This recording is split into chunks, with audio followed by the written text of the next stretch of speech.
정기국회를 마친 국회가 오늘부터 30일간 임시국회 들어갑니다. 법정 시한을 넘긴 예산안 처리와 야당이 추진 중인 쌍특검법, 윤 정부 2기 내각청문회 등을 두고 여야 대치가 예상됩니다. 국민의힘 혁신위가 오늘을 끝으로 활동을 조기에 마무리했습니다. 혁신위 조기 해산에 대한 김기현 대표 책임론이 당 일각에서 불거진 가운데 지도부는 공천관리위원회 구성에 박차를 가하고 있습니다. 민주당이 내년 총선 1호 영입인재로 3040 세대 여성 기후위기 전문가를 영입했습니다. 월 20만 원대 공공기숙사 공급 등 첫 청년 정책도 발표하며 총선 준비에 속도를 내고 있습니다. 파워 인터뷰, 오늘은 각 상임위 활동을 통해 2023년 국회의 성과와 과제를 돌아보는 시간으로 교권 보호와 학폭, 수능 논란 등으로 뜨거웠던 교육의 논의 과정과 입법 결실을 국회 교육위원회 강민정 민주당 의원에게 들어보겠습니다.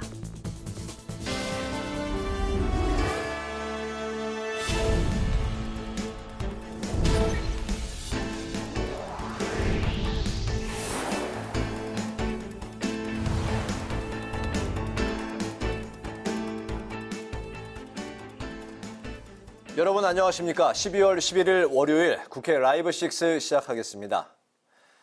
국민의힘 혁신위원회가 오늘 최고위원회에 주류 희생안을 담은 종합혁신안 보고를 끝으로 조기 해산했습니다. 혁신이 조기 해산으로 인해 당내 일각에선 김기현 대표 책임론이 불거지면서 자진 사퇴까지 언급되고 있습니다. 보도에 남수지 기자입니다. 국민의힘 혁신위원회가 오늘 최고위 보고를 끝으로 활동을 마무리했습니다. 오는 24일까지 활동 기간이었지만 혁신위가 제안한 희생안을 두고 당 지도부와 불협화음을 일으키는 모양새가 되자 조기 해산하게 된 겁니다. 국민의힘 최고위는 혁신위의 제안이 그대로 적용시키기엔 어려움이 있지만 방향성에는 적극 공감한다고 말했습니다. 그러면서 혁신위의 결과물이 공천관리위원회를 포함한 당내 여러 기구에 반영될 수 있도록 적극 관심을 갖겠다고 강조했습니다. 일각에서 제기되는 빈손 혁신이라는 지적을 반박한 겁니다. 혁신의 소중한 결과물이 우리 당은 당규에 따라 조만간 구성 예정인 공천관리위원회를 포함한 당의 여러 공식기구에서 질서 있게 반영되고 추진될 수 있도록 적극적인 관심과 그러면서 김 대표는 당 구성원 모두가 국민 눈높이에 맞지 않는 기득권을 내려놓겠다고 선언했습니다. 하지만 당내 분위기는 어수선합니다. 강서구청장 보궐선거 참패 돌파구로 띄운 혁신이 조기 종료에 이어 총선 수도권 위기론까지 급물살을 타면서 당 일부에서 김기현 대표를 향한 책임론을 제기하고 있습니다. 하태경 의원은 자신의 SNS에 지난 10개월간 김 대표의 성적표는 참담하다고 지적했습니다. 그러면서 김 대표가 전당대회 당시 공약했던 이른바 5560 비전, 당 지지율 55%, 대통령 지지율 60% 공약을 지키는 길은 자진 사퇴뿐이라고 직격했습니다. 그러면서 김 대표의 불출마로는 부족하고 사퇴만이 답이라고 압박했습니다. 김기현 대표를 지원하는 목소리도 높아지고 있습니다. 김가람 최고위원은 당내에서 대안 없이 대표를 내치는 것에 어떤 희생과 전략이 있냐며 모두 함께 사는 길을 고민해야 한다고 강조했습니다. 총선 4개월을 앞두고 여당의 내홍이 깊어지는 가운데 여당은 다음 주 중으로 공관위원회를 구성해 갈등을 돌파해 나갈 것으로 보입니다. 국회 방송 남수지입니다. 정치권이 총선 인재 영입에 한창인 가운데 민주당은 여성 환경운동가 박지혜 변호사를 1호 인재로 발표했습니다. 민주당은 월 20만 원대 대학 기숙사 5만 호 공급을 첫 청년 정책으로 발표하며 본격적인 총선 모드에 들어갔습니다. 김동희 기자입니다. 더불어민주당은 기후환경 활동가인 박지혜 변호사를 내년 총선 인재 1호로 영입했습니다. 인재위원장을 맡은 이재명 대표는 기후 문제가 생존 문제이자 우리 경제와 미래 문제라고 강조하며 박 변호사가 기후 정책을 바꿀 적임자라고 소개했습니다. 산업체제도 기후변화에 맞춰서 완전하게 바꿔가야 하고 특히 그중에 핵심인 에너지 정책도 완전히 전환해야 합니다. 박 변호사는 오송 지하차도 침수 사태도 근본 원인은 기후위기라고 지적하며 윤석열 정부가 망가뜨린 기후위기 정책을 정상으로 돌려놓겠다고 포부를 밝혔습니다. 삼척 석탄발전소 취소 소송을 맡았던 박 변호사는 또 화력 발전을 줄이고 탄소 중립에 앞장서며 미래 세대의 권리를 지켜내겠다고 말했습니다. 민주당은 오는 14일 경제 전문가를 2호 인재로 발표할 계획입니다. 박정훈 전 대령과 류사명 전 총경, 임은정 부장검사도 영입 인재 물망에 오른 상태입니다. 민주당은 또 월 20만 원대로 대학생들이 이용할 공공기숙사 5만 호를 공급하겠다며 이번 총선 공약으로 첫 청년 정책을 발표했습니다. 특히 서울대학가의 경우 원룸 평균이 보증금 1,000만 원에 월 70만 원 수준입니다. 이렇게 주거 부담이 크면 자취를 선택한 대학생들이 월세를 마련하기 위해 아르바이트를 해야 해서 학업에 집중할 시간도 부족합니다. 수험생들의 대학 입시 마무리 시점을 맞아 아이디어를 모은 건데 수도권에 3만 호, 지방에 2만 호를 마련한다는 계획입니다. 또 기숙사비를 낼 때 카드와 현금으로 분할 납부하는 방안을 의무화하고 카드 수수료 지원이 가능하도록 고등교육법 개정도 추진할 방침입니다. 국회 방송 김동희입니다. 21대 정기국회를 마친 여야가 오늘부터 임시국회에 들어갑니다. 법정 시한을 넘긴 내년도 예산안 처리와 쌍특검법, 윤석열 정부 2기 내각 인사청문회 등을 두고 논의할 예정입니다. 이번 달 임시국회 주요 쟁점을 한규미 기자가 보도합니다.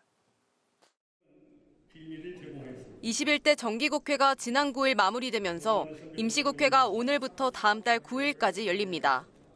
여야는 법정 처리 시한을 넘겨 정기국회 내 예산안을 처리하지 못한 가운데 오는 20일 본회의에서 예산안을 처리하기로 합의했습니다. 여야는 원내대표와 예결위 간사가 참여하는 2+2 협의체를 가동해 예산안 협상을 속도감 있게 진행하겠다는 방침입니다.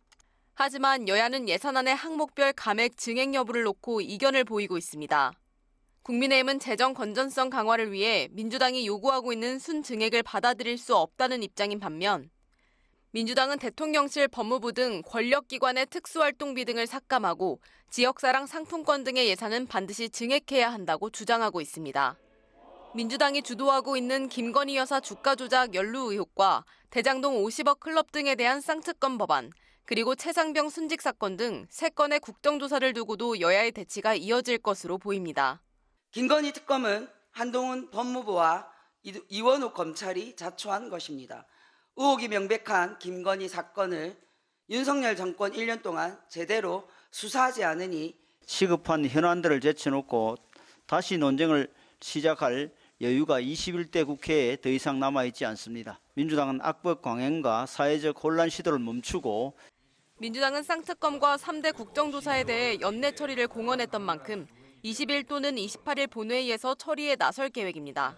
또 내일 정영식 헌법재판관 후보자의 청문회를 시작으로 19일 최상목 경제부총리 후보자의 청문회 등 6개 부처 장관과 방통위원장 후보자 인사청문회가 연이어 열립니다. 국회 방송 한규미입니다.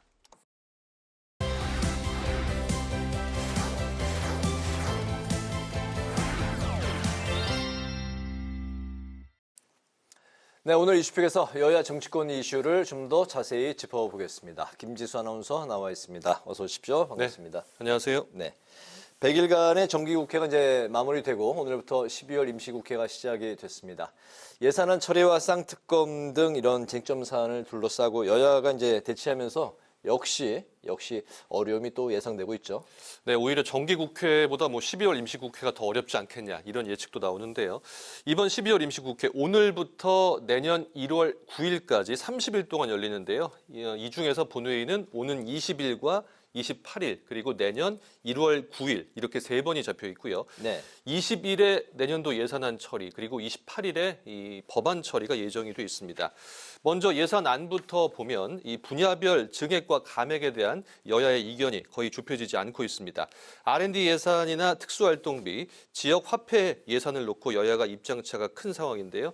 국민의힘은 민주당이 정부 예산안을 일방적으로 삭감하려 한다. 이재명 대표 생색내기 예산으로 채우고 있다고 비판하고 있고요. 민주당은 대통령실이나 법무부, 감사원 등 권력기관의 업무 추진비와 특수활동비 예산을 줄이겠다. 그리고 R&D와 새만금 예산은 늘리겠다는 입장입니다.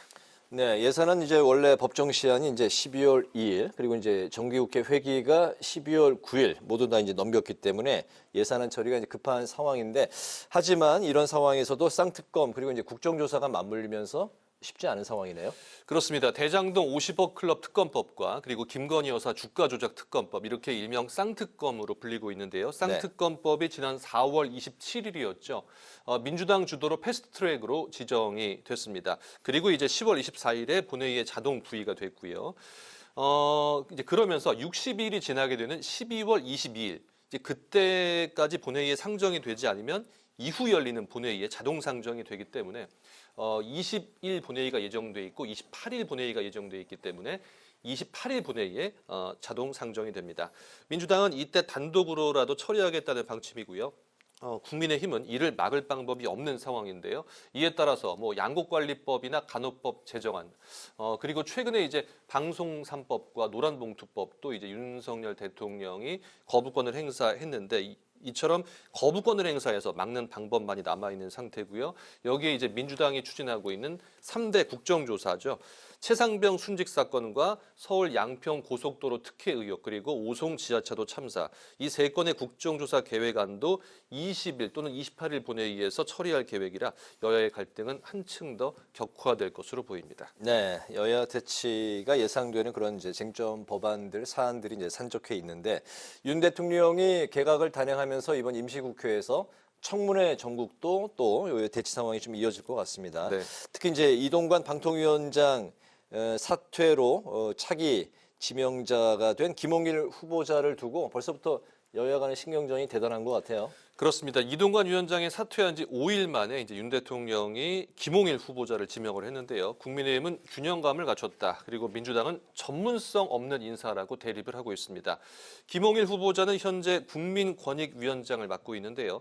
민주당은 방송통신과 관련된 경력이 전혀 없는 검찰 출신 인사를 지명했다며 반대하고 있는데요. 김홍일 후보자는 윤 대통령의 검사 시절 직속 상관으로 방송통신 관련 커리어나 전문성이 전혀 없는 특수통 검사가 어떻게 미디어 산업의 미래를 이끌 수 있겠냐며 비판하고 있습니다. 하지만 국민의힘은 공영방송 정상화를 위해서 이번만큼은 민주당의 대승적 협조를 당부한다고 밝혔고요. 앞으로 있을 인사청문회 과정에서 후보자의 자질과 능력을 꼼꼼히 따져볼 것이라며 김 후보자를 옹호했습니다. 네, 김 후보자 외에도 6개 부처 장관 후보자에 대한 그 청문회가 이제 이어질 텐데 강도형 해수부 장관 후보자 과거 전력이 드러나면서 이 부분 또한 논란이 되고 있다고요? 맞습니다. 강도영 전 한국해양과학기술원 원장이 제주대학교 대학원 시절입니다. 대학원 시절에 음주운전과 폭력전과가 있었던 것으로 드러났는데요. 2004년에 음주운전으로 제주지방법원으로부터 벌금 150만 원의 처분을 받았었고요. 네. 또 1999년에는 폭력행위 등 처벌에 관한 법률 위반으로 30만 원의 처분을 받은 전력이 드러났습니다. 민주당은 윤석열 정부가 강 후보자의 범죄 사실을 알고도 추천했다며 무책임을 넘어 국민을 무시한 것이라고 비판을 했는데요. 이에 강 후보자 오늘 출근길에서 젊은 시절에 하지 말아야 할 행동을 했다.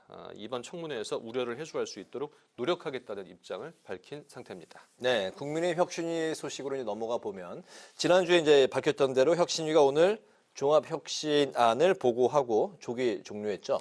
네, 국민의힘 혁신위가 오늘 오후에 지도부와 중진, 친윤 인사들에게 불출마나 험지 출마를 요구하는 희생혁신안을 포함한 종합혁신안을 보고를 하고 활동을 공식 종료했습니다. 네. 당초 24일까지가 활동 기간이었는데요. 2주 정도 앞당겨서 빨리 종료하게 된 건데요. 혁신위원 중에 유일한 현역 국회의원이 있죠. 박성중 의원. 이 브리핑에서 혁신위가 그동안 12차례 토론을 거쳐서 6호 혁신안까지 작성을 했다. 국민의힘이 총선에서 승리하기 위한 여러 가지 안이 들어있기 때문에 오늘 최고위에서 가능한 당이 많이 반영해 주길 요청했다고 밝혔습니다. 또 혁신위가 너무 미흡한 것 아니냐, 너무 빨리 끝내는 것 아니냐 이런 다양한 판단이 있을 수 있겠지만 저희들은 그래도 성공했다고 생각한다. 이렇게 덧붙였습니다. 네, 혁신위가 이제 조기 종료했는데 그런 상황에서 국민의힘 내부에서 혁신위와 갈등을 빚어오던 지도부를 비판하는 목소리가 점점 커지고 있다고요? 네, 앞서 저희 리포트에서도 보셨지만 비판의 목소리가 나오고 있습니다. 하태경 의원 SNS에 쇄신 대상 1순위는 김기현 대표라며 불출마로 부족하다, 사퇴만이 답이라고 주장을 했고요. 이 5선 중진의 서병수 의원도 이뇨한 혁신위의 실패는 내년 총선에서 국민의힘이 패배한다는 전조라며 대통령실만 쳐다볼 것이 아니라고 비판을 했습니다. 한편 오늘 김기현 대표 최고위에서 본인을 비롯한 당 구성원 모두는 국민 눈높이에 맞지 않는 기득권을 모두 내려놓겠다고 밝혔는데요. 과연 혁신위의 안건이 어디까지 수용이 될지는 지켜봐야겠습니다. 네, 민주당이 내년 총선에서 어떤 선거제를 당론으로 정할지 아직 확정하지 못한 상황인데 홍익표 원내대표가 오늘 비례대표 선출 방식을 이번 달 안에, 그러니까 올해 안에 확정 짓겠다고 이제 밝혔죠? 그렇습니다. 지금 현재 민주당이 연동형이냐 병립형이냐를 놓고 최종 결론을 내지 못하고 있거든요. 네. 일단 당 지도부가 병립형으로 회귀를 해야 한다. 명분보다는 실리를 추구해야 한다는 입장을 밝히면서 원칙론을 주장하는 내부 목소리와 갈등을 빚고 있는데요. 홍익표 원내대표 오늘 한 유튜브 방송에 출연을 해서 가급적 이른 시일 내에 선거제를 결정해야 한다. 민주당은 위성정당을 막고 연동형 비례대표제를 정착시키겠다고 약속을 했지만 그 약속을 지킬 수 있는 환경이 만들어지지 않고 있다고 강조를 했는데요. 위성정당 방지를 위한 제도 개선이 15일까지만 합의가 되면 언제든 정개특위와 본회의 절차를 밟을 수 있다고 주장을 했습니다. 네, 민주당이 이번 주 안에 정개특위를 열어서 위성정당 방지법을 심사할 예정인데 국민의힘이 참여하지 않으면 민주당 단독으로 심사를 지금 강행할 것으로 지금 예상이 되고 있죠. 그렇습니다. 민주당 국민의힘에게 오는 13일 정개특위 소위를 열어서 위성정당 금지법을 심사해달라고 요구를 한 상태인데요. 네. 만약에 13일에 소위가 열리지 않는다면 그렇다면 14일에 전체 회의를 열어서 위성정당 금지법을 논의하겠다는 입장입니다. 하지만 국민의힘은 위성정당 금지법을 논의할 것이 아니라 위성정당이 필요 없는 제도로 돌아가면 된다. 이런 방침을 고수하고 있는 상황입니다. 네, 오늘 이슈팩 여기까지 듣겠습니다. 김지수 아나운서와 함께했습니다. 수고 많았습니다. 네, 고맙습니다.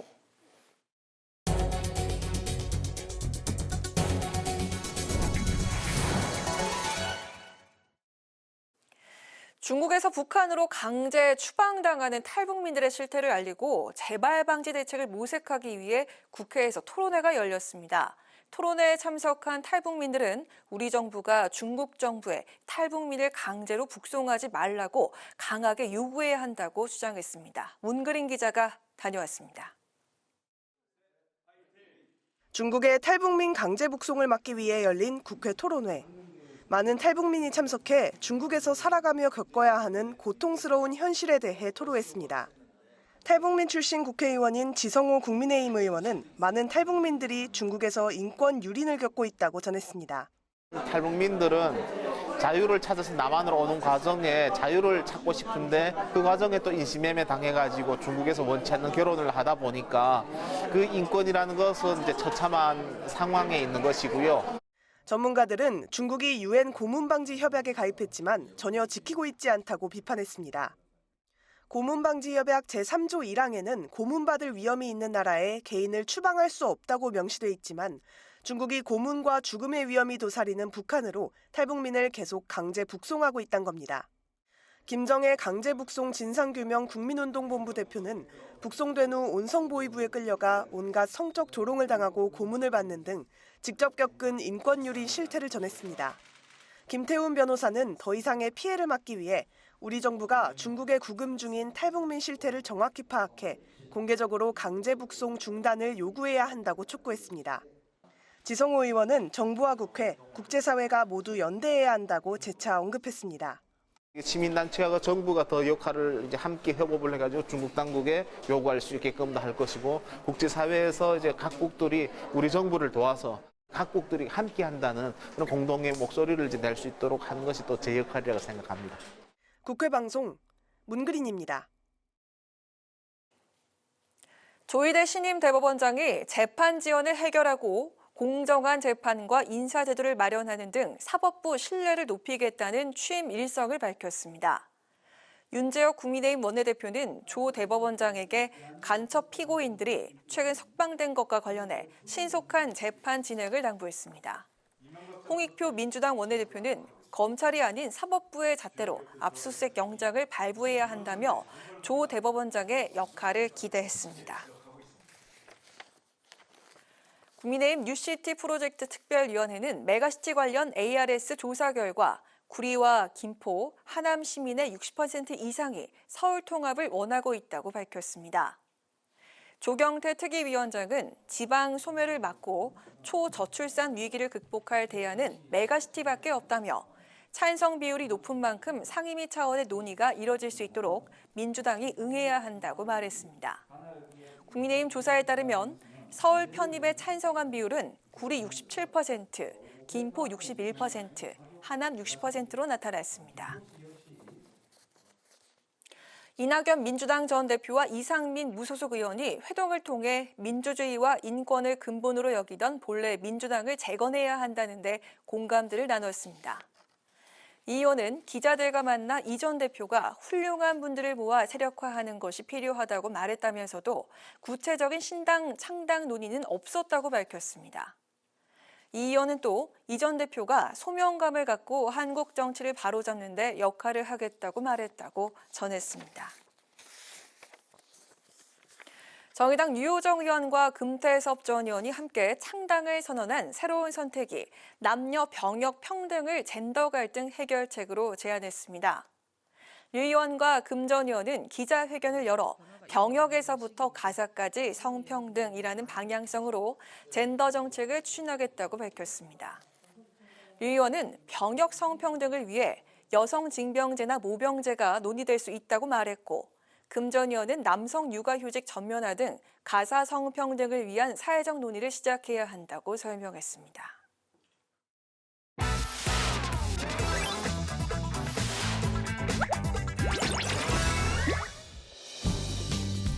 12월 11일 강아랑이 전해주는 정치권의 뜨거운 말말말 강아랑의 정치랑입니다. 첫 번째 주제는 낙준연대, 낙석연대입니다.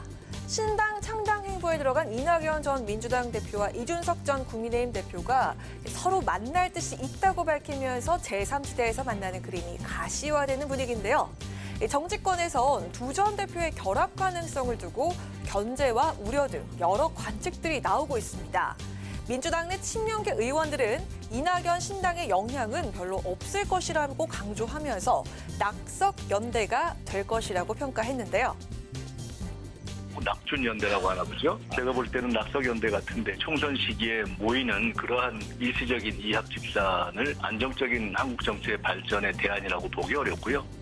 언론에서 너무 막 신당 얘기를 부추기는 게 아니냐라는 생각이 들 정도로 저는 이제 낙석연대라고 보는데 낙석주의? 네, 낙석주의 어떻게 됩니까? 워닝, 조심해야 됩니다. 그렇기 때문에 낙석주의다.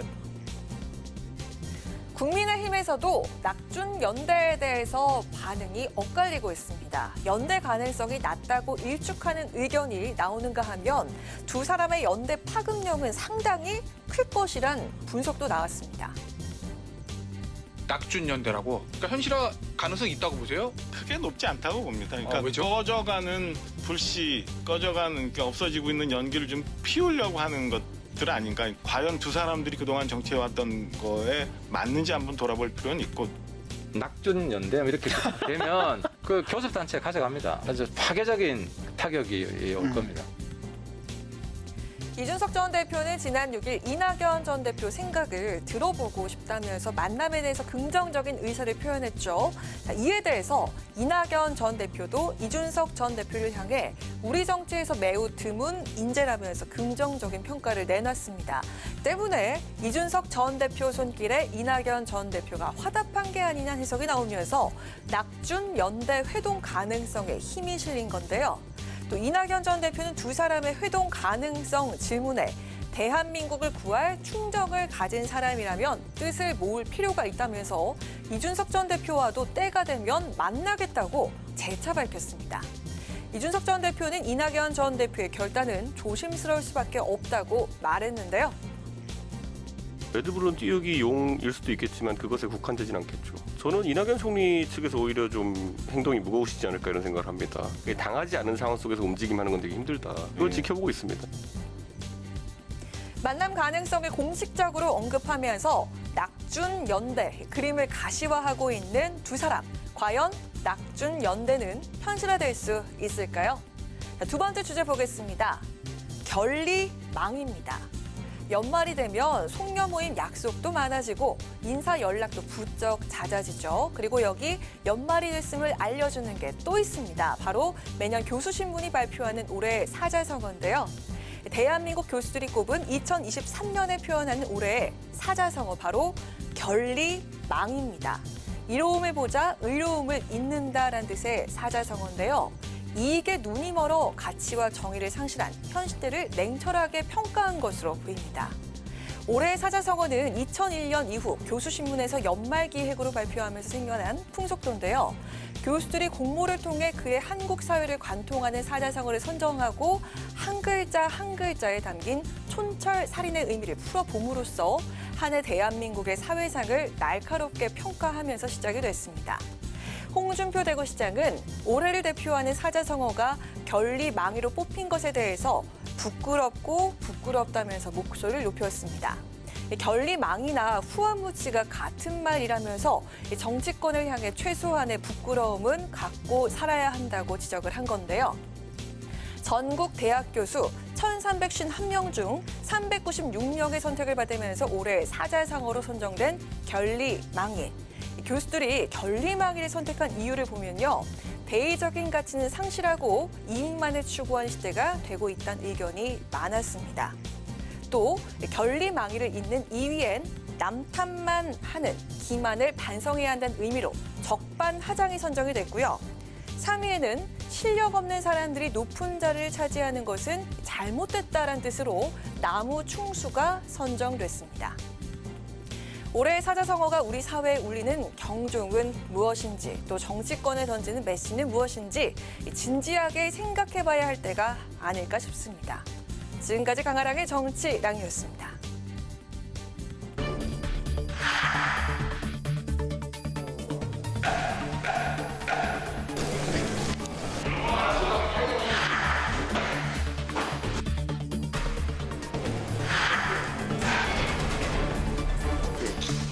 다시 한 번 더 사과의 말씀을 드리고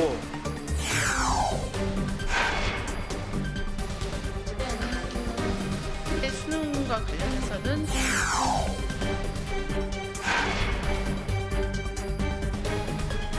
준비를 하시면 가이드라인이 있고 나중에 상장 퇴직까지 사항이 되겠습니다. 사과는 제 명시하고요. 학교 구체적으로 네, 1월 9일 임시국회로 문을 열었던 국회가 어느새 12월 임시국회에 다다랐습니다. 그 어느 해보다 쟁점과 논란이 많았던 올해인데요. 국회가 주목한 우리 사회의 문제는 무엇이고 이는 어떤 정책과 입법 결실로 이어졌을까요? 각 상임위 활동을 통해서 2023년 국회 성과와 과제를 돌아보는 시간을 마련했습니다.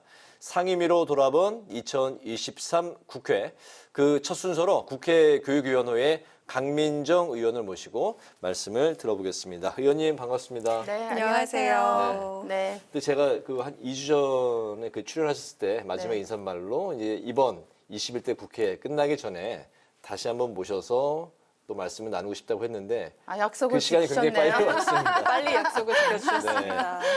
네, 바쁘신데 연말 굉장히 바쁘실 텐데 네, 예, 네. 이렇게 또 출연해 주셔서 감사드리고요. 감사합니다. 교육위원회가 이제 더불어민주당이 올해 국정감사 우수 상임위원회에 이제 뽑혔습니다. 그 말씀을 드리는 건 바로 의원님이 교육위원회 이제 거기 몸담고 계시기 때문인데 의원님께서는 교육 전문가로서 국정감사를 비롯해서 의정활동 내내 교육위에서 그 누구보다 정말 열심히 활동을 펼치셨는데 올해 교육위 활동을 마치시면서 그 소회부터 좀 들어볼까요? 네, 일단 그 우수 상임위 시상을 했잖아요. 네. 그리고 그 우리 교육위의 위원들이 다 같이 오늘 한 해 열심히 한 그 평가다 이렇게 생각하고 네. 상금도 받았습니다. 상금은 어떻게 n분의 1로 나누나요? 아니 그렇지 않고 이제 공동의 뭐를 위해서 쓰는 거죠. 네. 그래서 되게 고생한 보람은 좀 있는 것 같고 네. 올해 상임위 중에 이제 교육위에서 1년을 돌아보면 두 가지가 크게 있는 것 같아요. 뭐 너무 많은 일들이 있었지만 첫 번째가 서희초 선생님이 7월 달에 네. 그 사실 생을 마감하면서 그동안 가려져 있었던 우리 교육계 현장에 사실 이 정도로 심각하게 교육이 망가졌나? 이런 문제가 사회적으로 이제 드러나고 네. 공론화되고 수십만의 선생님들이 그 문제를 해결하기 위해서 또 움직이시고 네. 그 덕분에 아마 제가 4년째 지금 하고 있는 교육이 법안 소위 중에서 가장 뜨겁고 가장 깊은 토론이 됐던, 그리고 여야 간에 이견이 있었지만 어쨌든 이거 합의 내서 빨리 입법적으로 해결을 해주는 대안이 마련돼야 된다, 이런 데서 마음이 다 같았던 그런 이제 법안 소위를 네. 하면서 교권사법이라는 게 부족하지만 만들어졌다는 거, 그래서 그게 하나 생각나고, 또 하나는 이거는 제가 볼 때는 전적으로 윤석열 정부 덕분이긴 한데 계속 그 대통령께서 임명하시는 국무위원이라든가 혹은 주요 그 정부 요직의 인사들이 그 인청을 하게 되면은, 인사청문회를 하게 되면 늘 빠짐없이 학폭 문제가 꼭 제기되는 경우가 너무 많았던 거예요. 그래서 이 학폭과 관련된 또 뜨거운 이슈가 교육에서 올 봄부터 시작을 해가지고 계속 됐던 것 같아요. 네. 평소에 사실 교육에는 막 뜨거운 현안이나 이런 게 별로 많지 않기 때문에 상대적으로 다른 상임위보다 이렇게 덜 드러나는데, 올해는 막 이 두 가지 때문에 교육위가 상임위 활동에 좀 국민의 이목을 많이 집중시키지 않았나, 그런 생각이 듭니다. 네. 네, 말씀하신 것처럼 그 교권 보호가 올해 교육계 최대 이슈 중 하나였는데, 결과적으로 국회에서 교권보호 4법이 통과가 되기도 했는데 아직 좀 보완을 더 해야 될 것 같다라는 그런 사건이 하나 있었습니다. 최근에 그 수능 부정행위로 적발이 된 게 벨이 울렸는데도 마킹을 하는 한 학생을 지적해서 그 부정행위로 이렇게 넘겼는데, 결국 그 학부모가 감독 교사를 찾아가서 뭐 인생을 망가뜨려 주겠다 이런 식으로 협박을 하는 그런 일이 있었잖아요. 교권보호 4법으로는 부족한 걸까 싶은 생각이 드는데, 좀 보완책이 어떤 게 좀 더 필요할까요? 원래 법이 전부를 해결하지는 않고 우리 사회가 안고 있는 문제의 어떤 출발선이나 돌파구, 그다음에 제도적인 어떤 환경을 이렇게 가이드라인을 주는 그런 역할을 하잖아요. 그리고 이 법이 현장에 안착되려면 무수한 단계들을 밟아야 될 것 같아요. 그리고 특히 지금 지적하신 그 입시 부정에 대해서 자기 자식을 지키겠다고 이제 학교를 찾아가서 교사를 공격하는 이런 행위가 아직도 그렇게 뜨거운 논란이 됐는데도 있다는 거는 우리 사회에서 교권 문제에 대한 사회적인 인식, 문화적인 어떤 이런 요소들에서 아직 갈 길이 좀 멀지 않나, 그런 생각이 좀 들고, 또 하나는 아직 이 교권사법이 일부는 바로 즉시 적용되기도 하는 법으로 됐긴 한데, 이게 그거를 뒷받침하는 교육부의 정책이 있어야 돼요. 예를 들면 뭐 교권 침해를 받은 교사를 보호하기 위한 장치라든가 제도라든가, 그다음에 가해를 했던 학생이나 학부모에 대해서는 어떻게 한다든가 조처를 취한다든가, 이런 부분에 대해서 예산이나 뭐 정책적인 이런 것들이 많이 필요하거든요. 근데 아직 그런 부분들이 현장에 좀 안착이 안 됐다고 볼 수 있죠. 그래서 조금 시간이 걸리지 않을까, 그런 생각이 듭니다. 네. 저는 이제 80년대에 중고등학교를 다녔는데, 특히 이제 중학교 다녔던 80년대 이제 뭐 좀 초반 같은 경우는 교실 안에서, 제가 이제 학생의 입장일 때는 당시 선생님들의 체벌이 좀 엄격하시고 좀 도를 넘는 경우들이 좀 있어서, 이게 좀 학생들의 권리, 인권이 좀 앞으로 많이 우리 사회에서 좀 존중받고 제도 개선이 이루어져야 되겠다, 그런 이제 교실에서 학생 입장에서 많이 느꼈었는데요. 지금 우리나라 그 좀 학생들의 인권, 학교 안에서의 인권은 좀 어느 정도 수준이라고, 선생님 오랫동안 교직에 몸 담으셨으니까. 우리 신동진 아나운서 학교 다니실 때보다는 많이 개선이 된 건 맞죠. 그런데 아직도 충분히 학생 인권이 보장되고 있는가, 이런 부분에서는 저는 부족함이 너무 많다고 생각해요. 그래서 제가 이제 국회 들어와서도 학생 인권이 지금 우리나라 전체 17개 시도 교육청이 있는데, 이 중에서 6개 정도만 학생 인권 조례가 있었어요. 나머지 11개가 되는 지역은 전혀 그런 것도 없었고, 그리고 또 이게 조례라고 하는 건 지방정부 차원에서 하는 거잖아요. 그러니까 입법 수준에서 이걸 좀 확실한 법적 근거를 마련하는 건 아직도 못하고 있는 게 현실이거든요. 그래서 예전에 비하면 학생들이 자기 권리 의식도 좀 많이 높아졌고 네. 사회적 환경도 또 많이 바뀌었고 그런 조례들이 만들어지면서 네. 학생들한테 예전에 생각하지 못했던 자기 학생으로서의 어떤 주체의식이랄까 이런 게 생긴 건 맞죠. 근데 부족한 데다가 최근에는 또 어떤 우려스러운 일이 벌어지고 있냐면 학생인권 조례 그나마 있었던 6개 지역의 학생인권 조례를 폐지하는 법안을 지금 각 지방의회에서 네. 추진을 하고 있는 거예요. 그래서 예, 예. 서울시가 지금 제일 상징적인데 서울시도 제가 알기로는 이번 달에 그 서울시 의회 그에 학생인권 조례를 폐지하는 법안이 상정된다고 그러더라고요. 그러니까 바로 그 부분을 그 다음 질문으로 네. 제가 이제 말씀을 드리려고 좀 이제 뚜껑을 열어봤는데요. 네. 교육위에서 학생 인권 조례 이제 공방이 이제 뜨겁지 않았습니까? 지난달 29일 이제 교육부가 발표한 조례 예시안을 놓고 또 논란이 이제 점화가 됐었는데 차별받지 않을 권리 같은 이 학생 인권 조문이 빠지고 학생들의 소지품을 검사하고 또 퇴실 조치하는 이런 이제 학생에 대한 어떤 그 좀 엄격한 잣대 같은 것들이 더 강화됐는데 인권위도 이제 이러한 일련의 일들에 대해서 좀 우려하고 있는 분위기라고 들었습니다. 이 학생인권 조례 이게 사실상 지금 폐지 움직임으로 봐야 되나 좀 어떻게 보십니까? 지금 지역적으로 계속 모든 곳에서 그런 움직임이 다 가시화되고 있고 네.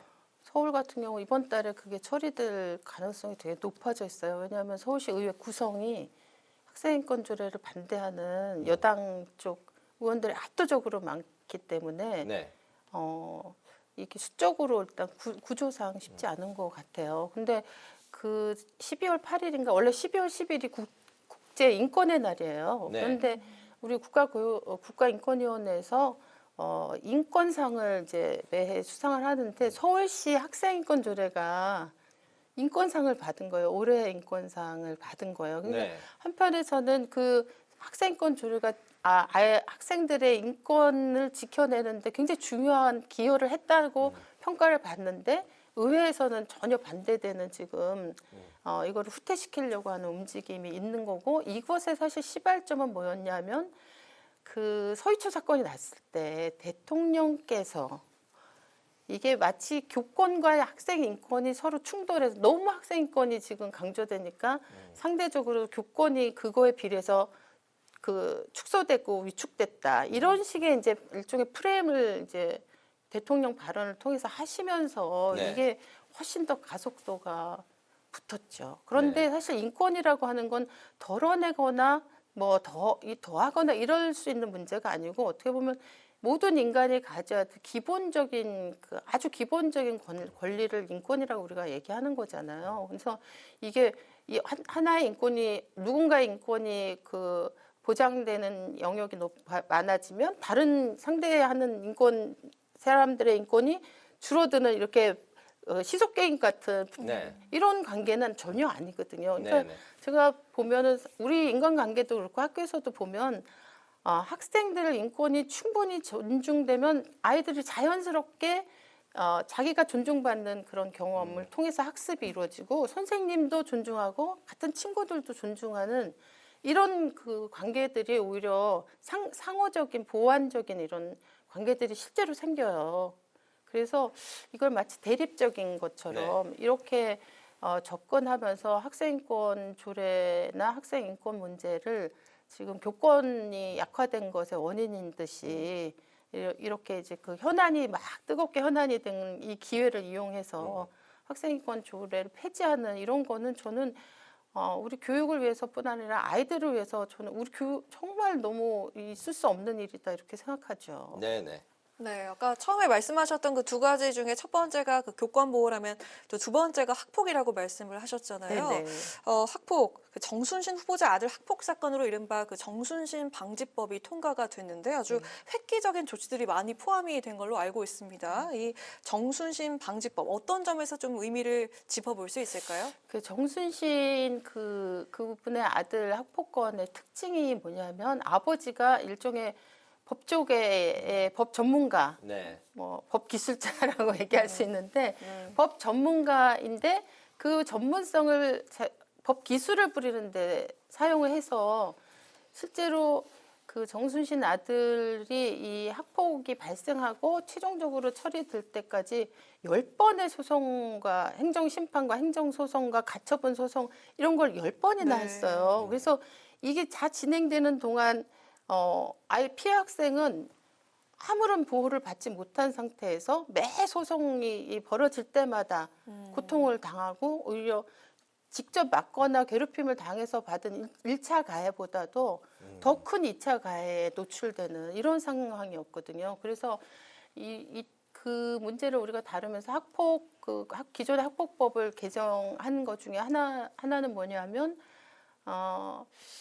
근데 이 10번의 소송이 진행되는 동안 사실 피해 학생이나 피해 학생의 부모가 이 소송이 어떻게 진행됐는지 결과를 제대로 그때그때 공유를 못 받은 거예요. 네. 결과에 대해서.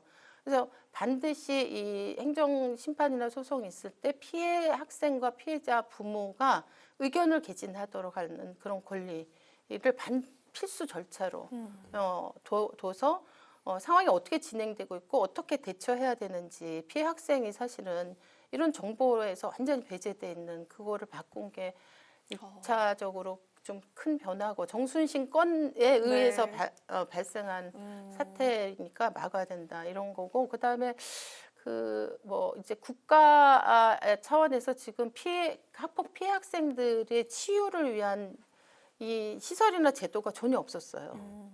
그래서 우리나라에서 유일하게 하나 있는 게 자기 아이가 학폭 피해였다가 같이 제가 알기로는 두 엄마와 아이가 못 살겠다 이렇게 해서 생을 마감하기 직전까지 그런 고통에 갔던 그 학부모들이 자기 스스로 만든 학폭 피해 학생 피해 센터가 있어요. 이게 지금 10년 동안 유지가 돼 왔는데 이거 말고는 국가 차원에서 그렇게 학폭 이게 사회 문제가 되고 이걸 해결해야 된다는 여론이 비등함에도 불구하고 발생하는 학폭에 비해서 피해 학생들 자꾸 늘어나잖아요. 여기를 체계적으로 국가가 이 아이들을 치유하고 다시 학교나 사회로 복귀할 수 있는 이런 거를 해주는 전혀 시스템이 없었거든요. 그래서 이 법에는 그걸 넣었어요. 그래서 국가 차원에서 학폭 피해 학생에 대한 치유 지원 센터를 반드시 설치해서 운영해야 된다. 이런 걸 넣었죠. 알겠습니다. 이제 사교육 문제에 대해서 이제 질문을 드릴 텐데 해마다 사교육비가 역대 최고치를 지금 갈아치우고 있는 이런 상황이고 그렇기 때문에 이제 사교육비를 좀 어떻게 하면 줄일 수 있느냐 많은 이야기들을 하고 있지만 이게 참 쉽게 풀지를 못하고 있는 여전히 그런 이제 현실인 것 같습니다. 정부에서는 이제 킬러 문항을 이제 없애고 또 사교육 카르텔을 근절하겠다. 이제 하면서 새로운 대입 개편안을 내놨는데 역시 이게 또 혼란만 또 키웠 게 아니냐 이런 또 논란이 있는데 올해도 불수능 이제 평가를 받고 있는 속에서 수험생의 40%가 벌써 이제 재수도 생각을 하고 있다 이런 여론조사도 뉴스에 나왔습니다. 근본적인 이제 접근이 필요한 이제 사교육 문제인데 의원님은 좀 어떤 좀 해법을 갖고 계실까요?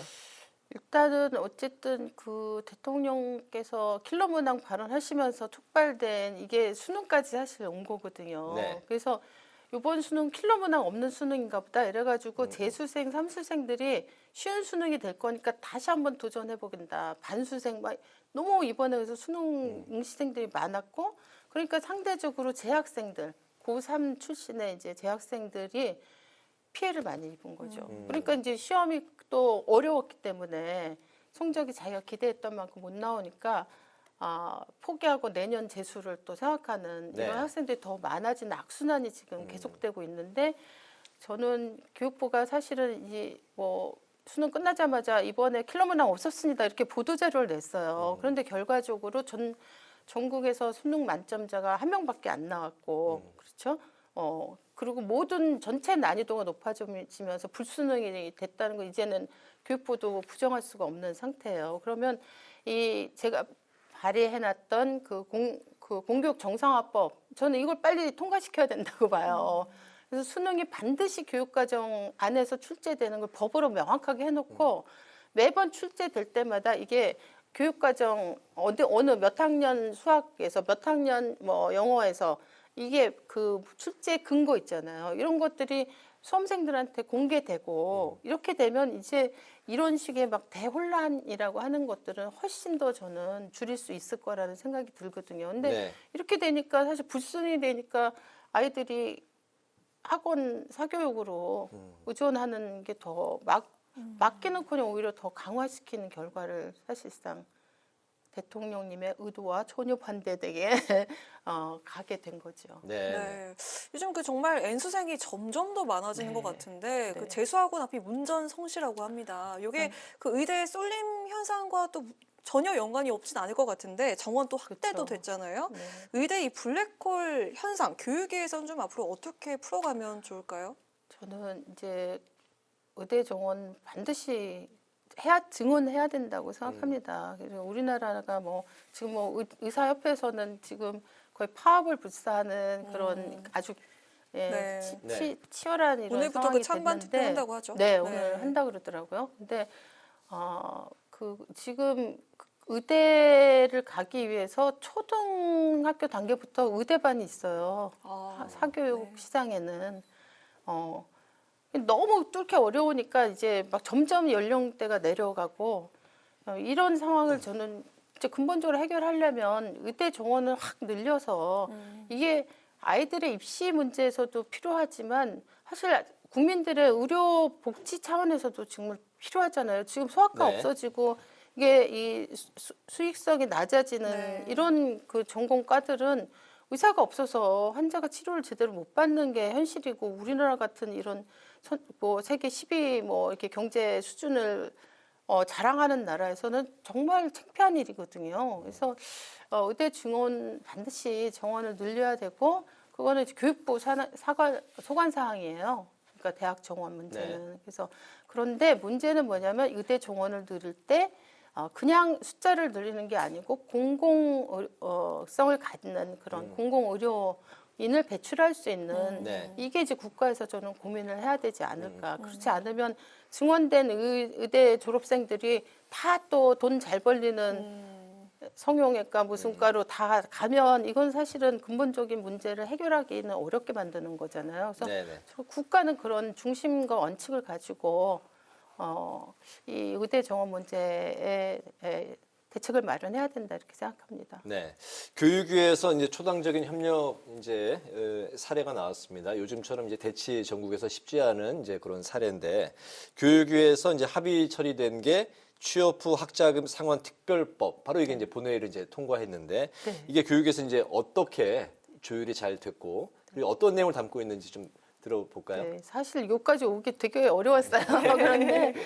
사실 요새 젊은 청년들이 너무나 어려운 생활 상태에 빠져 있잖아요. 진짜 뭐 그 대학 그렇게 어렵게 입시 봐서 대학 가서 졸업을 했는데 취업 시장은 정말 너무나 황량하고 이런 상태에서 끊임없이 그 취업 그 고통 부담에서 해방되지 못하는 아이들, 그 다음에 비정규직으로 갈 수밖에 없거나 실직과 취업을 계속 반복하는 불안정한 고용 상태에 있고, 그 다음에 이 뭐 주거라든가 막 이런 환경적인 복지 여건은 너무나 열악하고.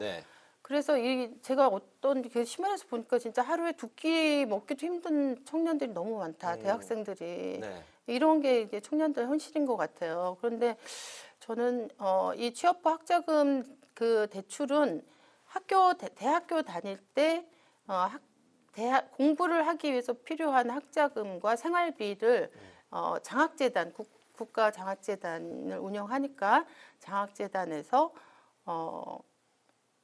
융자를 받는 거죠. 근데 이게 졸업하자마자 그 상환을 하고 상환을 못하면 이자를 계속 물고 이런 부담을 계속 지고 있었어요. 그래서 우리가 이런 청년들의 어려운 상황을 조금이라도 더 부담을 덜어주기 위해서는 저는 사실 제가 개인적으로 입법한 거는 상환 소득이 생길 때까지는 그래서 100만 상환할 수 있는 소득이 180만 원이라 그러면 얘네들이 아직 100만 원밖에 소득이 안 생기면 그 180만 원이 될 때까지는 아예 이자를 전면 면제하자 이런 안을 냈지만 그건 안 됐고 그 예를 들어서 다자녀라든가 저소득층이라든가 그 수급자라든가 그다음에 차상위 계층이라든가 아니면 이제 중위소득의 30%에 해당하는 이런 대상자한테는 이자를 소득이 일정한 수준이 생길 때까지 이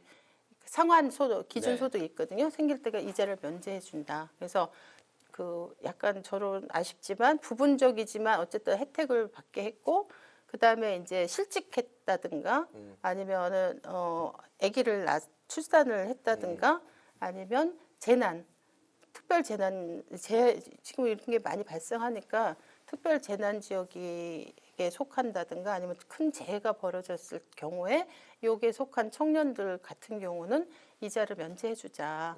이런 것에 이제 합의를 봤죠. 다만 아쉬운 건 그 전에는 이 취업 후 학자금 대출을 소득 분위로 따지면 한 8, 9강까지 다 그 신청할 수가 있었어요. 근데 이게 뭐 부담이 된다, 재정적 부담이 된다, 막 이렇게 얘기를 해서 신청할 수 있는 그 대상자가 좀 줄었어요. 요구 지점에서 좀 타협을 본 거죠. 네. 네. 5구간으로. 네.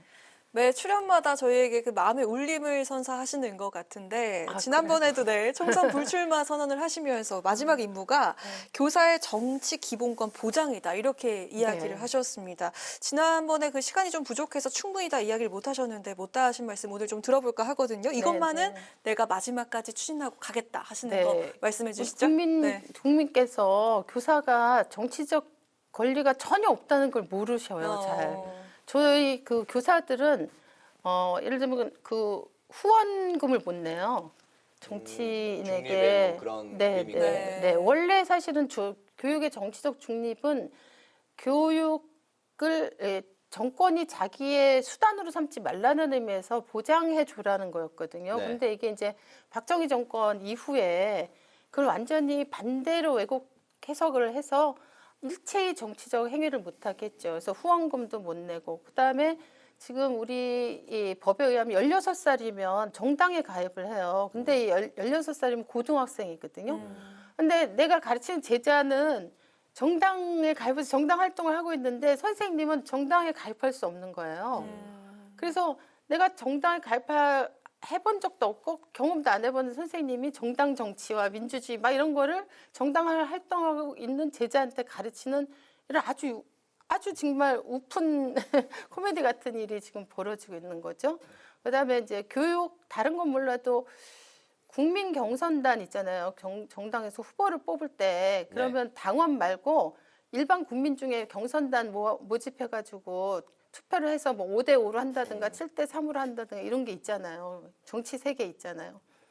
근데 국민 경선단에 못 들어가요. 그래서 저는 제가 그걸 알고 깜짝 놀랐어요. 나는 정당인이 못 되는 것까지는 내가 그래 어떻게 이해하겠어. 근데 내가 국민 경선단에도 못 들어가면 나는 국민이 아닌 거야? 딱 이런 생각이 드는 거죠. 그러니까 일체의 정치적인 어떤 투표하는 날 자기 한 표를 행사하는 것 말고는 어떤 정치적인 행위를 할 수 있는 권리를 다 박탈당하고 있거든요. 근데 이게 문제는 뭐냐면 교사가 시민적인 어떤 헌법이 보장하는 시민권을 박탈당하고 있다는 것도 문제지만 이렇게 되니까 이제 선생님들이 이렇게 자기 검열 구조가 머리에 생기는 거죠. 그래서 학교에서 수업을 할 때 아이들한테 자기의 정치적인 신념을 강요하면 안 되거든요. 강요하지는 말되 정치적인 문제를 학교 수업 교실에서 다루기는 해야 돼요. 근데 이런 걸 일체 못하게 되니까 아이들이 받는 교육도 약간 본질에 들어가지 못하고 약간 표피적인 지식, 교과서에 활자화된 지식 이거를 넘어서지 못하는. 왜냐하면 세상에 아이들이 나가면 유권자가 되고 주식 투자도 해야 되고 뭐 세금도 내야 되고 이런 게 다 시민적인 어떤 행위인데 그런 걸 하는데 관련된 정치적인 문제를 전혀 얘기할 수 없게 되는 거죠. 알겠습니다. 21대 국회 끝나기 전에 다시 한번 출연하시면 그때는 마지막에 중점적으로 마무리를 이 사업을 하면서 추진하겠다 그런 말씀을 듣도록 하고 오늘은 또 시간 관계상 여기서 마무리를 지어야 될 것 같습니다. 네. 오늘도 아유. 교육과 관련한 많은 말씀을 들으면서 공부가 많이 된 것 같습니다. 네, 감사합니다. 오늘 그 파워 인터뷰에서는 각 상임위를 통해 2023년 국회를 돌아보는 시간에 첫 번째 순서로 국회 교육위원회 강민정 의원을 모시고 말씀을 들어봤습니다. 오늘 말씀 잘 들었습니다. 네, 고맙습니다, 네, 의원님. 감사합니다. 네, 오늘 국회 라이브 6 여기까지입니다. 시청해주신 여러분 고맙습니다.